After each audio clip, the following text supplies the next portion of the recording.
whether it's primitive organisms or advanced spacefaring civilizations, it would be foolish to suggest that other planets, not only in our universe, but even our galaxy, harbor life of some kind.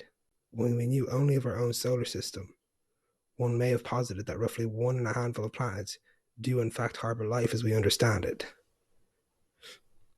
It's an issue of scale. We ourselves are the proverbial needle in the haystack. Because if there are advanced races in this vast universe, they are almost certainly looking for us too. And who's to say they haven't found us? It's a staple of science fiction, but it should not be discounted the probability of a people or species whose technological capabilities far surpass our own. Maybe they can travel through wormholes. Perhaps even that notion is outdated to our cosmological neighbours, who view it as a quaint form of travel, as a horse-drawn cart is to us. Maybe they are tailors in a sense, tearing and patching the fabric of space-time. If we are indeed being visited by extraterrestrial life, it must be considered that it is not life in the sense usual to humanity. We ourselves project rockets and debris into the space surrounding our delicate planet. Could not the UFO phenomenon, if it is assumed to exist, be a sort of off-world technology? I am of course toying with unconfirmed facts, but it would be wise to apply some imagination to this exercise. Is it really hard to imagine that an advanced digital superintelligence, or AI, may have abandoned its dying home and is traveling through space in search of life as its prime directive? It is theorized that the so-called greys are robotic life forms. If this is so, they must have been modeled on their creators, as much as this smacks of Old Testament monotheistic religion. Does this suggest that the human form, with its versatile appendages both physical and mental, is the optimal, even necessary genetic form for space travel and exploration? It has been suggested by great intellects that we are, by nature, an exploratory species, and I believe genetics influences characteristics to some degree. Or is something more sinister afoot? Could the greys, whether creations of an advanced species, or themselves an organic life form, in actuality be a kind of interplanetary chameleon, choosing wisely how to project themselves into our consciousness and alter our perception of their physical form to their own nefarious ends? There's a lot of conjecture among supposed abductees to this end. Some say they were informed by the large-eyed creatures that they are here to help elevate humanity, and others insist that the Greys are a dangerous race of supremacist planet conquerors who want to enslave humanity. Space Hitler certainly makes for entertaining reading. This is all, of course, difficult to prove, even if the phenomenon is genuine, so we must all come to our own conclusions without bias, as hard as that may be in regard to this subject.